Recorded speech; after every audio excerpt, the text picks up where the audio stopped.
ಈ ಹಿಂದೆ ಉದ್ಯಾನ ನಗರಿ ಎಂಬ ಹೆಸರಿಗೆ ತಕ್ಕಂತೆ ಬೆಂಗಳೂರು ನಗರ ಹಸಿರನ್ನೇ ಹೊದ್ದು ಮಲಗಿತ್ತು. ಆದರೆ ಈಗ ನಗರೀಕರಣದ ಪ್ರಭಾವದಿಂದಾಗಿ ಮರಗಳೇ ಮರೆಯಾಗ್ತಿವೆ. ಹೀಗಾಗಿ ಪರಿಸರ ಪ್ರೇಮಿಗಳು ಸದ್ದಿಲ್ಲದೆ ಒಣಗಿ ಹೋದ ಮರಗಳಲ್ಲಿ ಜೀವ ತುಂಬುವ ಪ್ರಯತ್ನ ಮಾಡ್ತಿದ್ದಾರೆ. ಇದೀಗ ಅವರ ಶ್ರಮಕ್ಕೆ ಪ್ರತಿಫಲ ದೊರೆತಿದ್ದು ಪರಿಸರ ಪ್ರೇಮಿಗಳ ಮೊಗದಲ್ಲಿ ಮಂದಹಾಸ ಮೂಡಿದೆ. ಹೀಗೆ ಗಾಳಿಗೆ ಸ್ವಚ್ಛಂದವಾಗಿ ತಲೆಯಾಡಿಸುತ್ತಿರುವ ಈ ಮರಗಳು ಕೆಲ ದಿನಗಳ ಹಿಂದಷ್ಟೇ ಜೀವನ್ಮರಣ ಹೋರಾಟ ನಡೆಸುತ್ತಿದ್ವು. ಹಸಿರು ಮಾಯವಾಗಿ ಬಹುತೇಕ ಒಣಗಿಯೇ ಹೋಗಿದ್ವು. ಸ್ಥಳೀಯರು ಕೂಡ ಮರಗಳಲ್ಲಿನ ಜೀವಕಳೆ ಕಳೆದು ಹೋಯಿತೆಂದು ಭಾವಿಸಿದ್ರು. ಇತ್ತ ಮರಗಳಿಗೆ ಆಸಿಡ್ ಎರಚಿದ ಕಿಡಿಗೇಡಿಗಳ ಕೃತ್ಯಕ್ಕೆ ಮಮ್ಮಲ ಮರುಗಿದ್ರು. ಜೊತೆಗೆ ತಕ್ಷಣ ಕಾರ್ಯೋನ್ಮುಖರಾಗುವ ಮೂಲಕ ಈ ಮರಗಳಿಗೆ ಜೀವಕಳೆ ತುಂಬುವ ಪ್ರಯತ್ನ ಆರಂಭಿಸಿದ್ರು.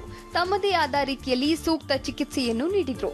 ಅಚ್ಚರಿ ಎಂಬಂತೆ ಒಣಗಿ ಹೋಗಿದ್ದ ಮರಗಳು ಚಿಗುರಲಾರಂಭಿಸಿದ್ವು. ಪರಿಣಾಮ ಮಾರತಹಳ್ಳಿಯ ರಸ್ತೆ ಬದಿ ಒಣಗಿ ಹೋಗಿದ್ದ ಮರದಲ್ಲಿ ಕೆಲವೇ ದಿನದಲ್ಲಿ ಇದೀಗ ಮತ್ತೆ ಹಸಿರು ಚಿಗುರಿದೆ. ಹೂಗಳು ಅರಳಲಾರಂಭಿಸಿವೆ.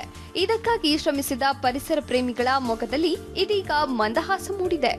ಆಸಿಡಿಂಗ್ ಮಾಡಿದ್ರು, ಆಮೇಲೆ ಅದ್ ಕಡೆ ಮರನೆಲ್ಲ ಕಡ್ದು ಹಾಕ್ಬಿಟ್ಟಿದ್ರು. ಆಕ್ಚುಲಿ ಹೋರ್ಡಿಂಗ್ ಕಾರಣಕ್ಕೋಸ್ಕರ ಏನ್ ಮಾಡಿದ್ರು, ಕಡ್ದಿದ್ರು. ಸೊ ಅದನ್ನೇ ನಾವೇನೋ ಅಬ್ಸರ್ವೇಷನ್ ಅಲ್ಲಿ ಇಟ್ಟಿದ್ವಿ ಮತ್ತು ಟ್ರೀಟ್ಮೆಂಟ್ ಕೊಟ್ಟಿದ್ರಿ. ಒಣಗಿದ ಮರನೆಲ್ಲ ನಾವು ಅದನ್ನ ಅಲೈನ್ಮೆಂಟ್ ಎಲ್ಲ ಮತ್ತೆ BBMP ಫಾರೆಸ್ಟ್ ಅಲ್ಲಿ ತೆಗೆಸ್ಬಿಟ್ಟು ಏನ್ ಮಾಡಿದ್ರೆ ಮತ್ತೆ ಹಾಕ್ಸಿದೀವಿ ಆಕ್ಚುಲಿ. ಮತ್ತೆ ಆಮೇಲೆ ಇವತ್ತು ರಾಖಿ ಇರೋದ್ರಿಂದ we want to celebrate a different way. Actually ಅದಕ್ಕೂ ಈಗ ಪ್ರೊಟೆಕ್ಷನ್ ಅಂದ್ಬಿಟ್ಟು ಅದಕ್ಕೆ ಏನ್ ಮಾಡಿದ್ವಿ, ಎಲ್ಲದಕ್ಕೂ ಒಂದು ಹಸಿರು ದಾರನ ಕಟ್ಟಿದೀವಿ, ರಕ್ಷಣೆ ಕೊಡಬೇಕು ಅಂದ್ಬಿಟ್ಟು.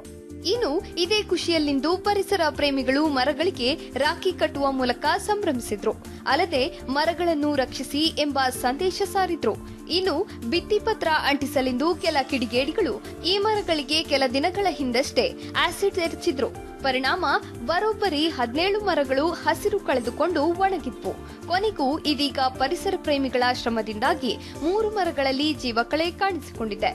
ಈಗಾಗಲೇ ಮರಗಳಿಗೆ ಆಸಿಡ್ ಎರಚಿರುವ ಕುರಿತು ಪ್ರಕರಣವೂ ದಾಖಲಾಗಿದ್ದು ತನಿಖೆ ಮುಂದುವರೆದಿದೆ. ಮರಗಳೆಲ್ಲ ಸಾಯ್ಲಿಕ್ಕಾಗಿದ್ವಾ? 3 ಮರ ಉಳ್ಕೊಂಡಿದ್ದಾವೆ, ಬಿಟ್ಟಿದ್ದಾವೆ. ಏನು ಅನಿಸ್ತಾ ಇದೆ ಇವಾಗ ಹೆಲ್ತಿಯಾಗಿ ಖುಷಿಯಾಗಿದ್ದಾವೆ. ಒಟ್ಟಾರೆ ಪರಿಸರ ಪ್ರೇಮಿಗಳು ಒಣಗಿ ಹೋದ ಮರಗಳಲ್ಲಿ ಜೀವ ತುಂಬುವ ಮೂಲಕ ಹೊಸ ಕ್ರಮವೊಂದಕ್ಕೆ ನಾಂದಿ ಹಾಡಿದ್ದಾರೆ. ಇನ್ಮುಂದಾದ್ರೂ BBMP ಹೀಗೆ ಆಸಿಡ್ ಎರಚುವವರ ವಿರುದ್ಧ ಕಠಿಣ ಕ್ರಮ ತೆಗೆದುಕೊಳ್ಳಬೇಕಾಗಿದೆ.